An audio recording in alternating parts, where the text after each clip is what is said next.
Turns out, your mother randomly reconnecting with old college friends on Facebook can either be wholesome nostalgia, or it can blow up your entire marriage and reveal your husband's secret identity like some twisted episode of Catfish meets Jerry Springer. Yeah, that's how I found out my husband wasn't just cheating. He was living a whole separate life with a different name, a different family, and apparently zero conscience about any of it. I'm Mabel, 32 years old, graphic designer for a marketing firm in Charlotte, North Carolina, and up until last Tuesday night, I genuinely believed I had a pretty solid marriage. Sure, Heath traveled a lot for work.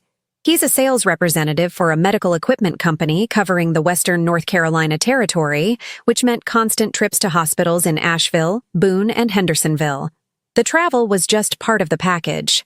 I'd gotten used to him being gone 2 weeks out of every month since we got married 9 years ago. 9 years. Let that sink in for a second, because it's about to get so much worse. My mom, Lorraine, is the quintessential Southern woman. She's got that steel magnolia energy, perfectly polite, always composed, solves every conflict with sweet tea and a bless your heart that could either mean genuine sympathy or a thinly veiled insult depending on context. She's the kind of woman who irons her jeans and color coordinates her refrigerator magnets. She doesn't do hysteria. She doesn't do emotional breakdowns. So when my phone rang at 8:47 on a random Tuesday evening and I heard her sobbing so hard she could barely breathe, my first thought was that somebody died. Mom, what happened? Are you okay? Is it Grandma? She could barely get words out between the gasping sobs. Mabel, I just left Asheville. I'm in the car. I need you to be ready when I get there. I'll explain everything, but you need to... Oh God, honey, I'm so sorry. My stomach dropped. What's wrong? What happened? Just be ready. I'll be there in 2 hours. She hung up. I stood there holding my phone, completely panicked. Keith looked up from SportsCenter on the TV, highlights playing in the background. What's going on? I don't know. My mom's losing it about something. She's driving here from Asheville right now. 2 hours later, at 10:52 p.m., her headlights flooded my driveway. She practically ran to the front door, mascara streaking down her face, clutching her phone like it was evidence in a murder trial. She'd had to pull over twice during the drive to collect herself. You don't drive 2 hours through mountain roads while crying.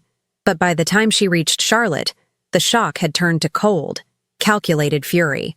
She blew past me, marched straight into the living room where Heath was sitting, and slammed her phone down on the coffee table with a crack that made both of us jump. On the screen was a photo, a family photo, a woman, probably in her early 30s, with long auburn hair, smiling at the camera.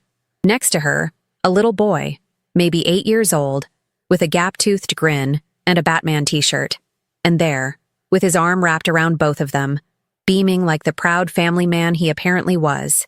My husband, Heath. Except the photo was tagged with a different name underneath.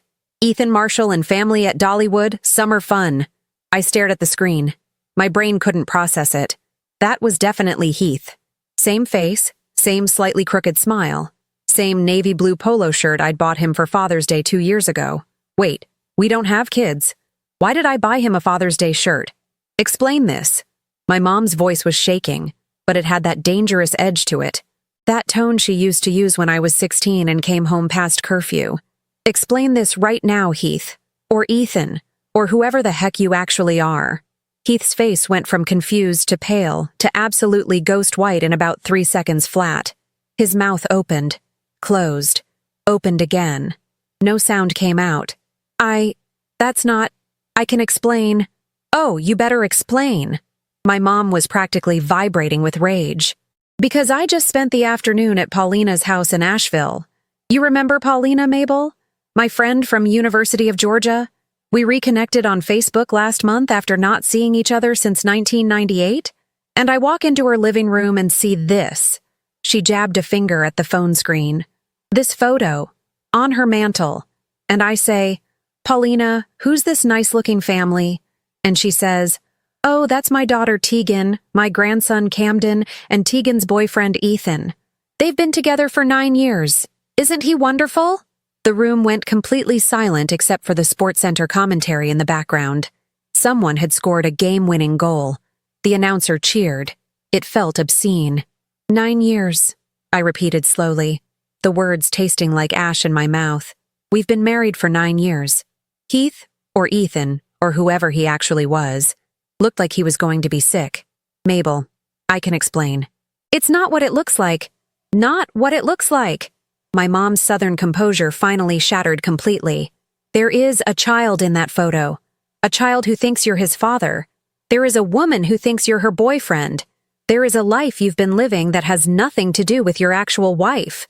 I sat down on the arm of the couch because my legs stopped working. Who's Tegan? She's Paulina's daughter, he whispered, staring at the floor. I met her at a medical equipment conference in Asheville 9.5 years ago. Before I met you, we started dating. But then I met you at that wedding in Charleston. And I fell in love with you. But I couldn't. I didn't know how to end things with Tegan. She was already talking about the future, and then she told me she was pregnant, and... Wait. The math suddenly clicked into place in my head with sickening clarity. Camden. That little boy. How old is he? Heath's silence was answer enough. How old is he? My voice didn't sound like mine anymore. 8. He just turned 8 in March. March. Our first wedding anniversary was in March. So let me get this straight, I said, and I was surprised by how calm I sounded. Like I was discussing a project deadline at work instead of the complete implosion of my reality. You got Tegan pregnant right around the time we got married. You've been living a double life for our entire marriage. You've been going to Asheville twice a month, not just for work, but to play house with your other family. You gave them a fake name. You've been lying to literally everyone in your life for 9 years. I use my middle name, he muttered, like that somehow made it better. Ethan's my middle name. Marshall is my mom's maiden name. It's not like I completely made someone up. Oh, well, that makes it fine then. I laughed, and it came out slightly unhinged.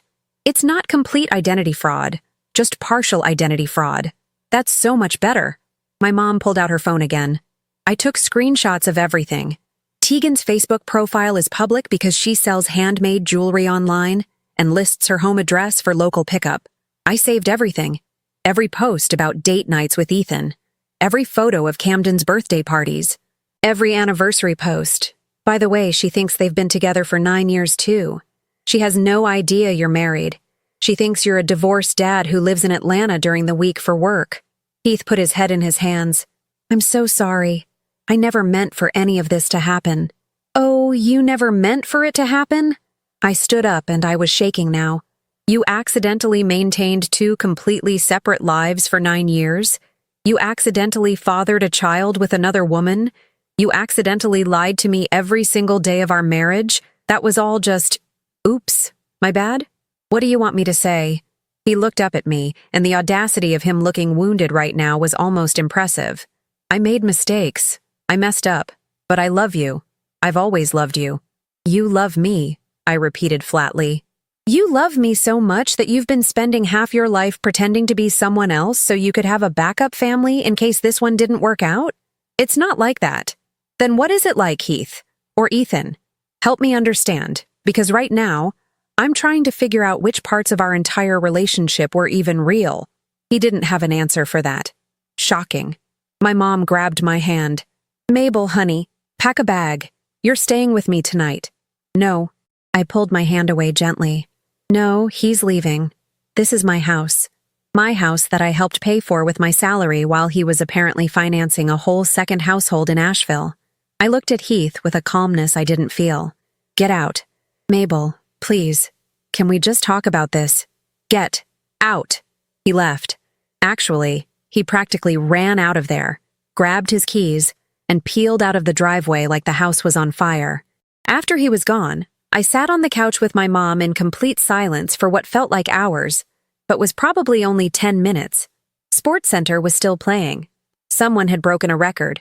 Life just kept going, apparently, even when your entire world was a lie. So, I finally said, my voice eerily calm, my husband has a secret second family. His girlfriend thinks he's a divorced guy named Ethan Marshall who lives in Atlanta. Her mother is your old college friend. And I found all this out because you randomly decided to reconnect with people from 1998 on Facebook. Yes, my mom said quietly. This is insane. Yes. Like, truly, genuinely, completely insane. Yes. I picked up my mom's phone and looked at the photo again. Really looked at it. Camden had Heath's eyes. Same exact shade of blue-gray. Same slightly lopsided smile. That kid was definitely his son. Tegan was pretty. Girl next door pretty, with freckles and that effortless smile people have when they think their life is going exactly the way it should. Neither of them had any idea that Ethan was married to someone else, that their entire relationship was built on a lie so big and so elaborate that it probably required spreadsheets to maintain. And suddenly, sitting there in my living room at midnight on a random Tuesday, looking at photographic evidence of my husband's secret life, I felt something unexpected wash over me. Not sadness. Not devastation. Not even rage. Clarity. "Mom," I said slowly, a plan already forming in my mind. "I'm going to need you to give me Tegan's address." My mom stayed over that night. We didn't sleep. Instead, we did what any two Southern women with a vendetta and Wi-Fi would do. We went full FBI-level investigative mode. Tegan's Facebook profile was a gold mine. Not just a gold mine. It was like she'd been documenting Heath's double life as a public service for future divorce attorneys. Every post was set to public because she ran her jewelry business through social media. Smart business move. Terrible operational security for a man living a lie. I scrolled through 9 years of posts while my mom made coffee at 2 a.m. Date night with my love, with a photo of Ethan, at some trendy Asheville restaurant. Camden's first day of kindergarten, so proud of my boys, with Heath holding Camden's hand outside of Isaac Dixon Elementary School. Celebrating 6 years together at our favorite spot, Grove Park Inn, with the two of them looking disgustingly happy in front of Asheville's most romantic hotel. 6 years. They celebrated their 6-year anniversary at a luxury resort, while Heath and I celebrated our 6-year anniversary at, God, I couldn't even remember. Probably Olive Garden. Because apparently I was the backup wife who got the Tuesday night unlimited breadsticks version of my own husband. "Look at this one," my mom said, pointing at a post from 4 months ago. Family weekend at Grandfather Mountain. Ethan finally conquered his fear of the mile-high swinging bridge. I stared at the photo. Heath, looking terrified but proud, on that famous suspension bridge with Tegan and Camden. Meanwhile, 4 months ago, Heath had told me he was at a medical equipment conference in Nashville and was too busy with client dinners to FaceTime. He was afraid of heights, I said quietly. He told me that on our 3rd date. We went hiking at Crowder's Mountain, and he couldn't do the final summit because of the exposed rock face. I looked at my mom. He conquered his fear of heights with her. For her kid. "Oh, honey. No, it's fine." I laughed, and it sounded slightly manic even to my own ears. "It's fine. I'm the wife he was legally obligated to tolerate. She's the girlfriend he actually wanted to impress. That's totally fine. I'm fine." I wasn't fine. I kept scrolling. Camden's baseball games with Ethan cheering from the stands. Halloween photos where Heath dressed up as a vampire 3 years in a row. Meanwhile, he'd told me he didn't do Halloween and stayed home watching football while I handed out candy alone.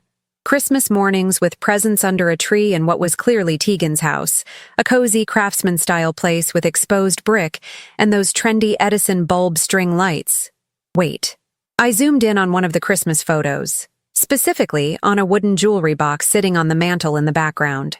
Hand-carved, with intricate Celtic knotwork on the lid. Mom, look at this."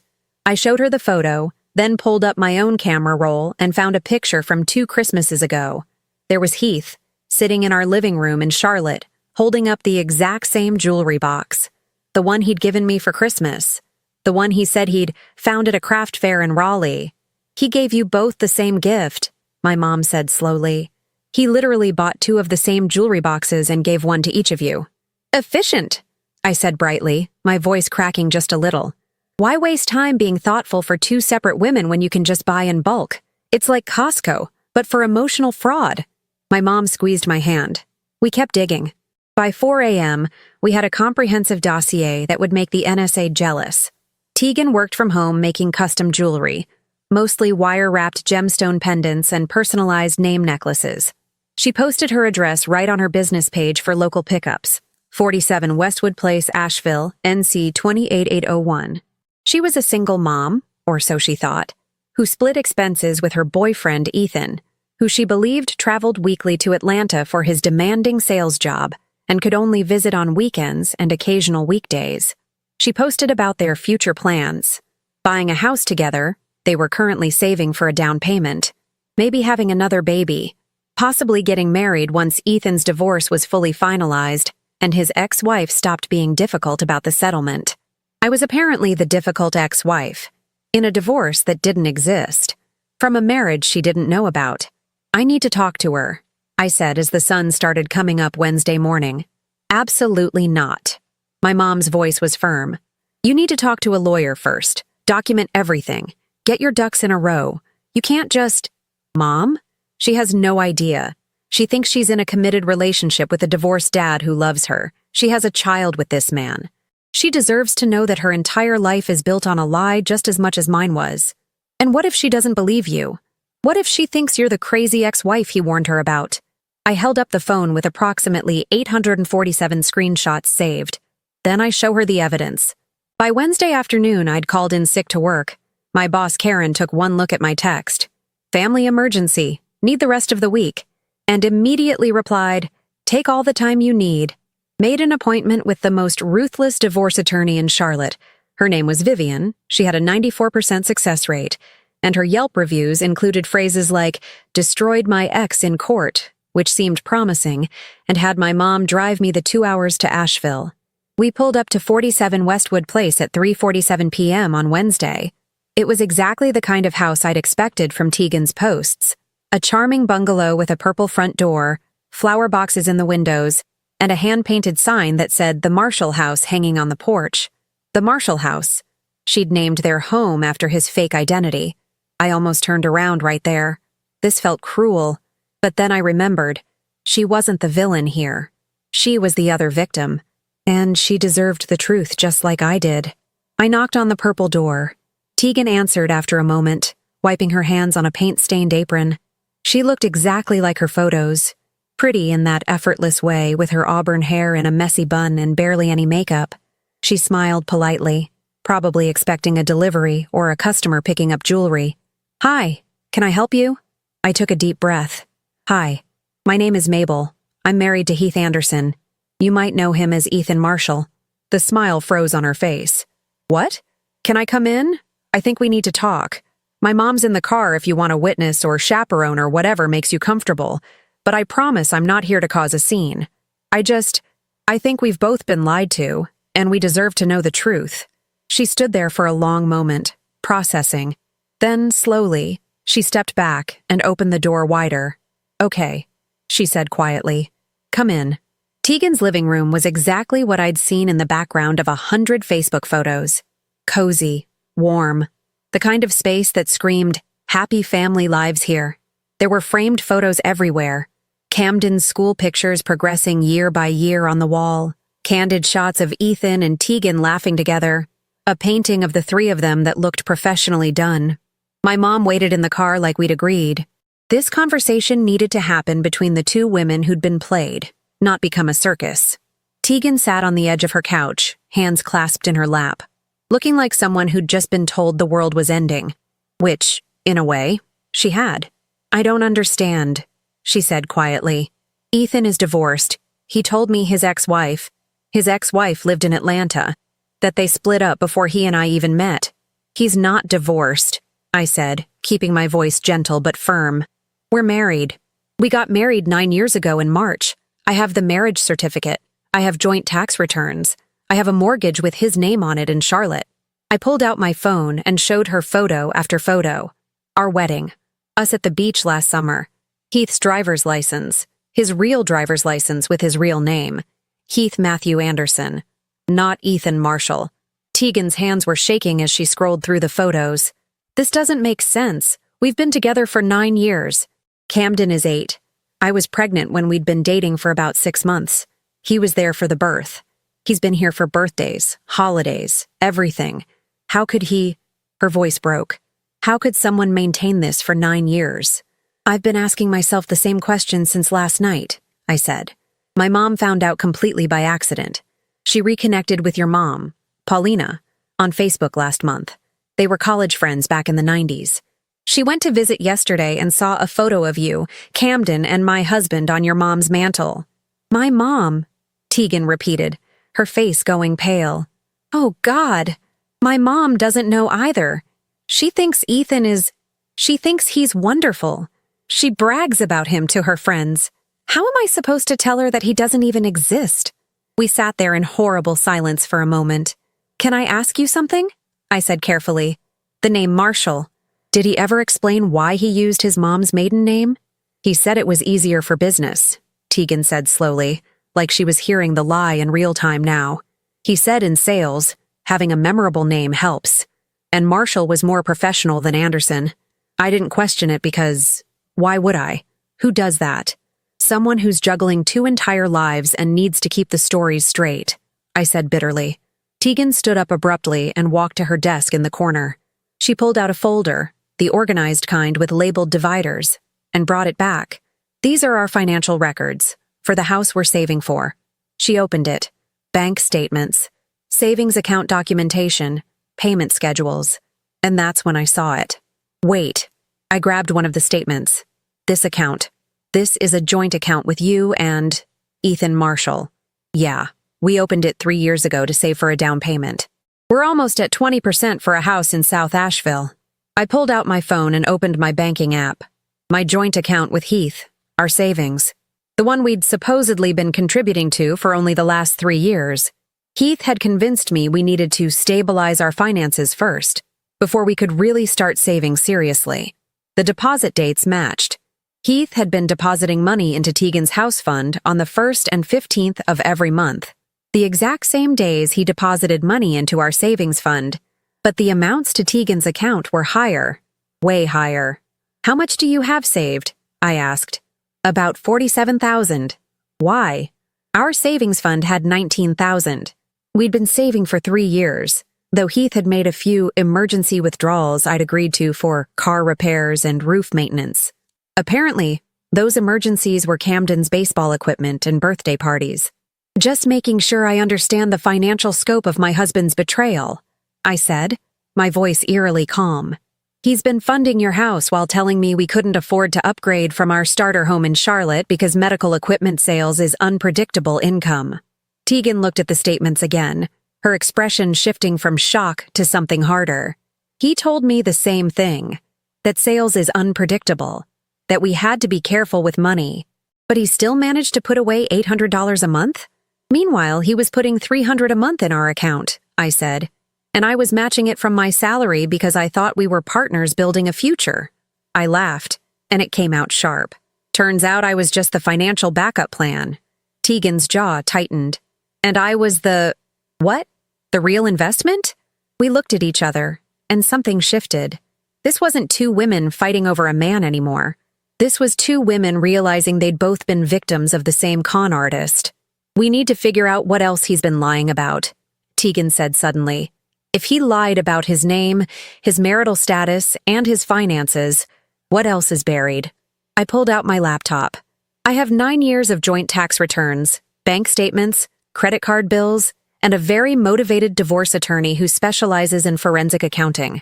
I have 9 years of him claiming business expenses that probably don't exist, Tegan added, her voice getting stronger, and a mother who's going to be absolutely furious when she finds out her daughter and grandson were lied to.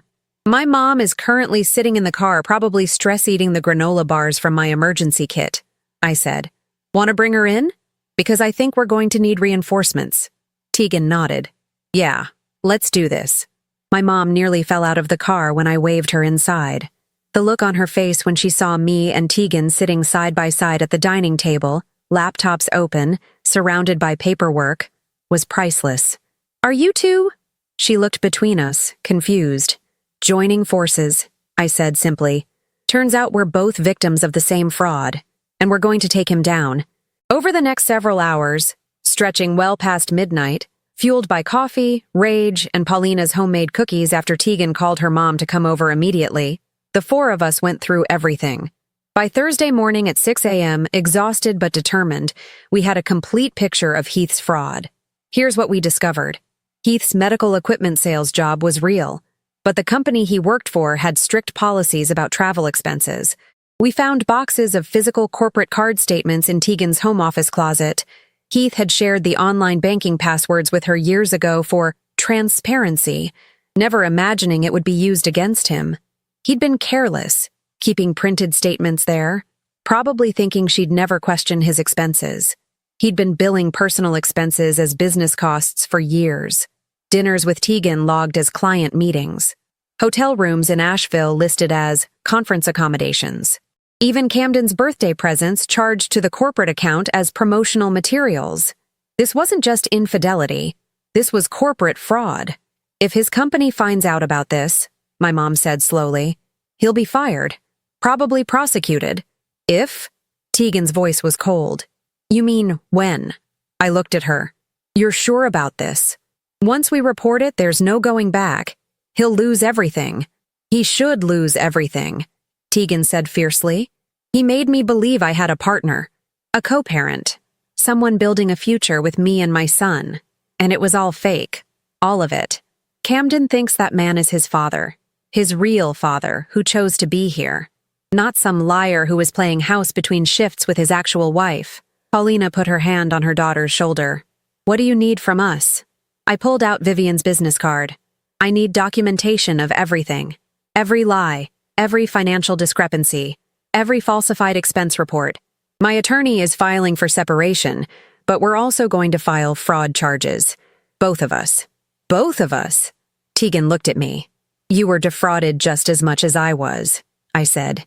He claimed to be someone he wasn't. He claimed to be building a life with you while he was legally married to someone else.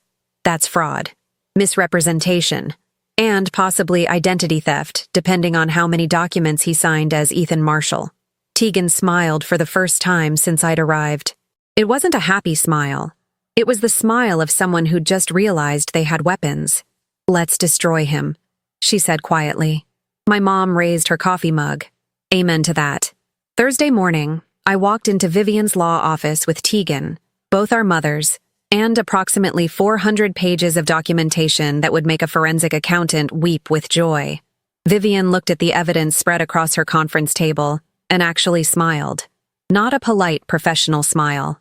A predator-spotting prey smile. This is beautiful, she said, flipping through corporate card statements. This is the most clear-cut case of fraud I've seen in 15 years. He's done. How done are we talking? Tegan asked.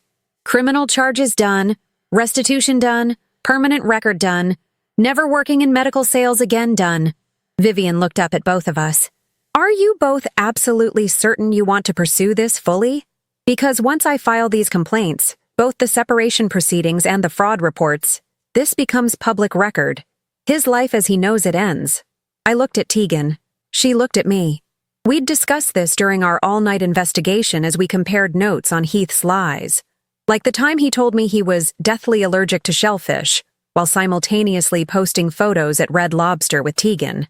Or when he gave us both the same excuse for missing our respective birthdays 2 years ago, emergency client meeting in Nashville, on the exact same day, which meant he'd actually just stayed home and avoided both of us.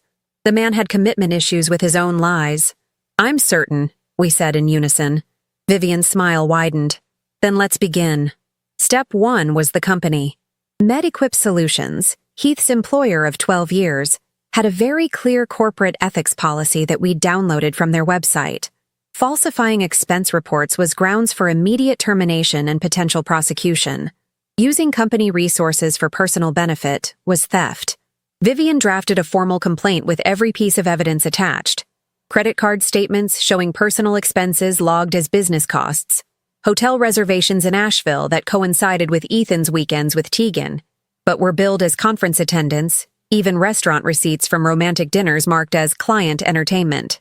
We submitted it to their HR department and corporate compliance office on Thursday afternoon at 4:47 p.m.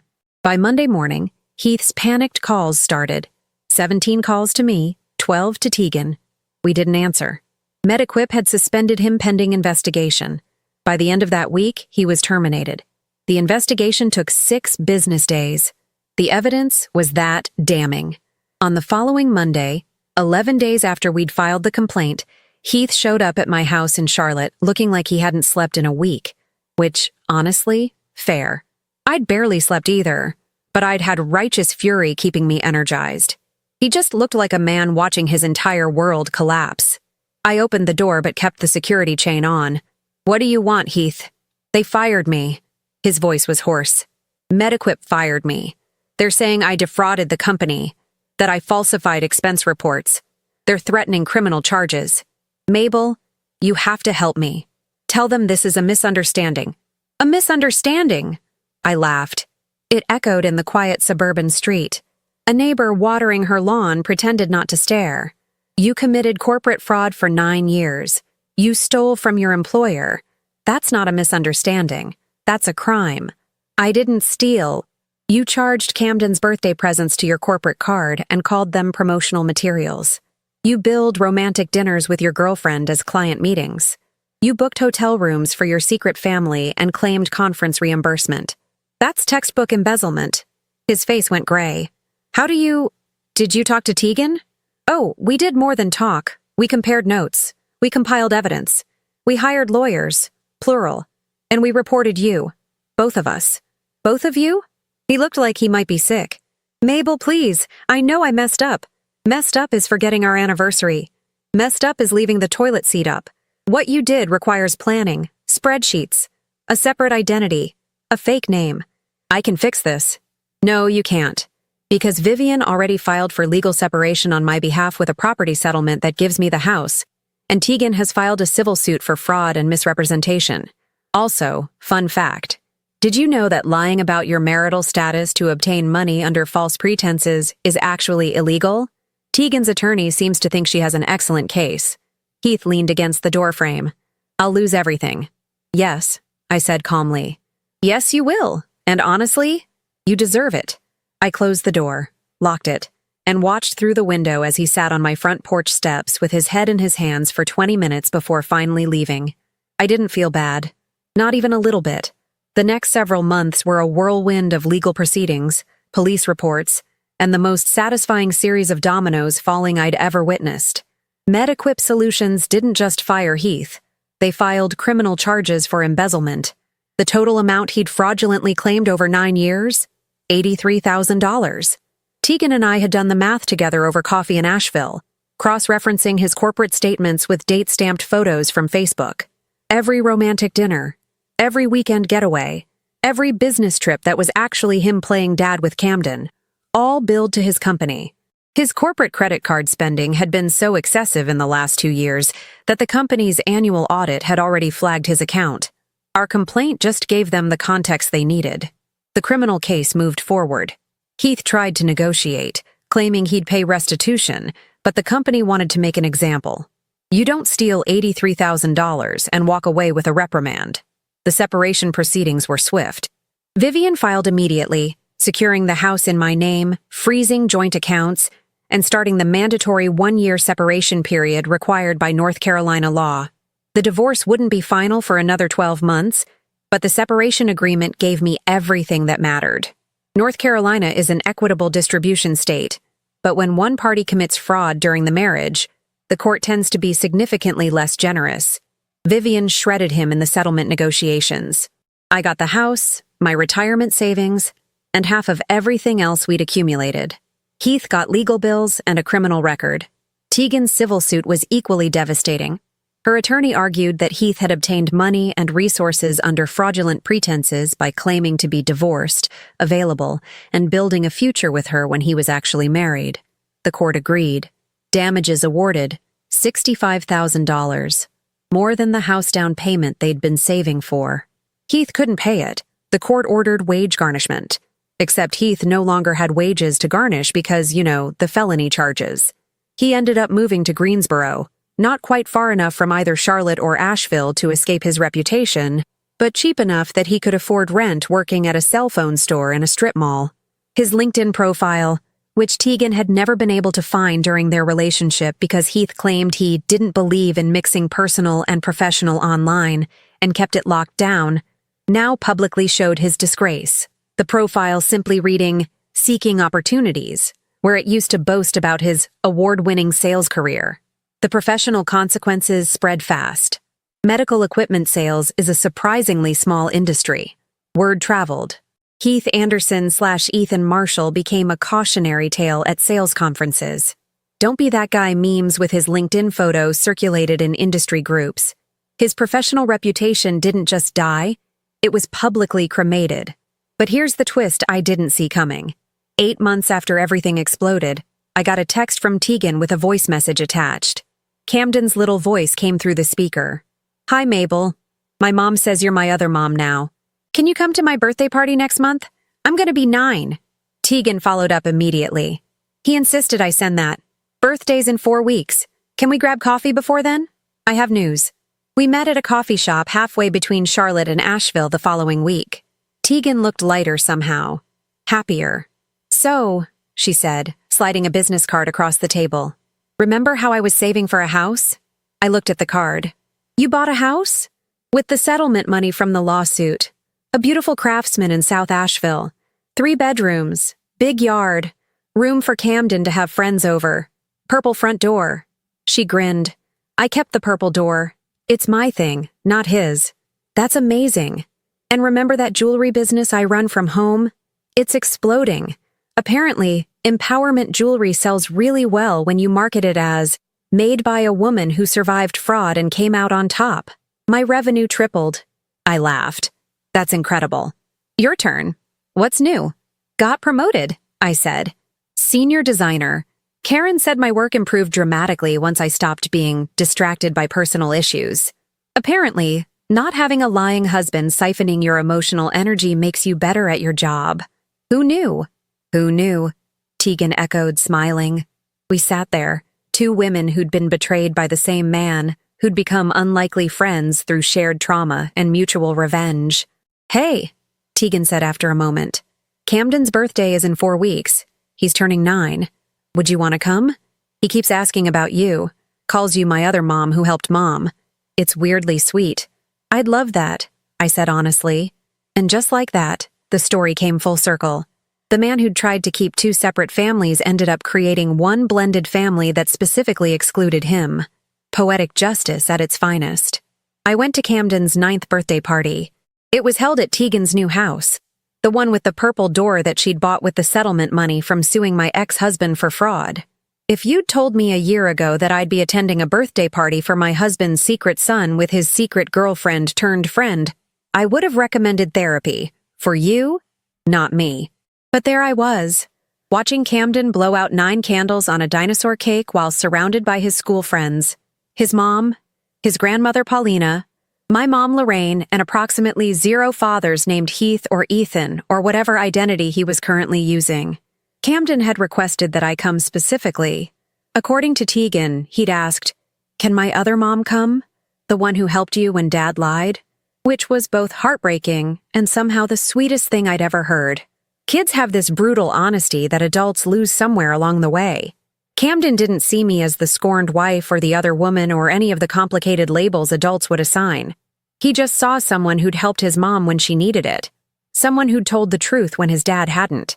After the cake and presents, Camden got the Lego set he'd been wanting, paid for entirely by Tegan's thriving jewelry business. 0 child support from Heath required. I found myself sitting on the back porch with Tegan while the kids played in the yard. You know what the weirdest part is? Tegan said, watching Camden chase his friends around with a foam sword. I don't miss him. I thought I would. 9 years with someone, you expect to feel something, but mostly I just feel relieved. Same, I admitted. It's like finding out the foundation of your house was made of cardboard. Scary at first, but once you rebuild with actual concrete, so much better. Poetic. She smiled. Also, speaking of houses, want to see the master bedroom? I finally finished decorating it. I followed her inside. The bedroom was stunning. Sage green walls, plants everywhere, a reading nook by the window. And on the wall, a framed quote in elegant script. She believed the lies until she didn't. Then she burned the whole thing down and built something better. Did you make that? I asked. Wrote it myself. Thinking about putting it on jewelry. Maybe motivational pendants for women going through separations and divorces. You'd make a fortune. That's the plan. We stood there, two women who'd been betrayed by the same man but refused to let it define us. Can I ask you something? Tegan said quietly. Do you ever wonder what was real? With him, I mean. Were any of the good moments actually real, or was it all just performance? I thought about that. I think some of it was real. The problem is figuring out which parts. And honestly, I've stopped trying, because even if some moments were genuine, they were built on a foundation of lies, and that poisons everything retroactively. Yeah, she said softly. Yeah, that makes sense. Through the window, we could see Camden teaching one of his friends how to do a cartwheel, failing spectacularly. Laughing anyway. That kid is going to be okay, I said. Better than okay, Tegan corrected. Because he's learning early that actions matter more than words, that character matters more than charm, and that his mom doesn't need a man to build a good life. She just needs determination and a really good attorney. I laughed. Vivian is excellent. Worth every penny. She worked on contingency and took her fee from my settlement and your separation agreement. Best investment we never had to pay up front. We clinked our lemonade glasses together.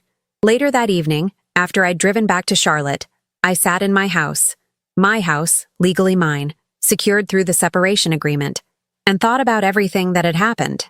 A year ago, I thought I knew my life, thought I knew my marriage, thought I understood who my husband was and what our future looked like. I was wrong about all of it. But here's what I learned. Sometimes the worst thing that can happen to you is actually the best thing in disguise. Getting your entire life blown up forces you to rebuild it intentionally instead of just accepting what you've been given. The people you think you know the best can be the ones hiding the most. Trust actions, not words. And if someone's actions don't match their words consistently, believe the actions. Women supporting women is more powerful than any revenge plot. Tegan and I could have fought each other. Instead, we joined forces and took down the man who'd wronged us both. That's not weakness. That's strategy. Your mother randomly reconnecting with old friends on Facebook can literally change your entire life. So maybe check in with your mom more often. She might accidentally save you from a con artist. And finally, corporate fraud leaves a paper trail. If your husband is living a double life, there's documentation somewhere. Find it. Photograph it. Send it to HR. I grabbed my phone and texted Tegan, "Thanks for inviting me today. Camden's a great kid." She replied immediately, "Thanks for coming. He wanted to show you his Lego set. Also, Paulina and your mom are planning a weekend trip to Myrtle Beach next month. Our mothers are having more fun with this than we are." I smiled. They've earned it. They solved the mystery. True. Without them, we'd still be married to the same man and not even know it. Horrifying thought. Truly. I set down my phone and looked around my living room. New furniture, new paint on the walls, new artwork that I'd chosen myself without consulting anyone. A space that was entirely mine. For 9 years, I'd shared my life with someone who was simultaneously sharing his life with someone else. Now I shared my space with no one, and it felt infinitely less lonely. Because being alone is temporary. Being with someone who makes you feel alone while you're together, that's the real loneliness. And I was done with that. My phone buzzed one more time. Tegan, by the way, Camden asked if you're coming to Thanksgiving. Apparently you're invited. Fair warning, Paulina makes aggressive amounts of sweet potato casserole and will force you to take home leftovers. I typed back, "I'm in. Tell Camden I'll bring the pie." I hit send and leaned back on my couch. My beautiful, legally mine, no longer shared with a liar couch. Turns out, losing a husband and gaining a friend plus a bonus honorary nephew and 2 mothers who solve crimes together is actually a pretty good trade. Not the ending I expected, but somehow it's the one I deserved.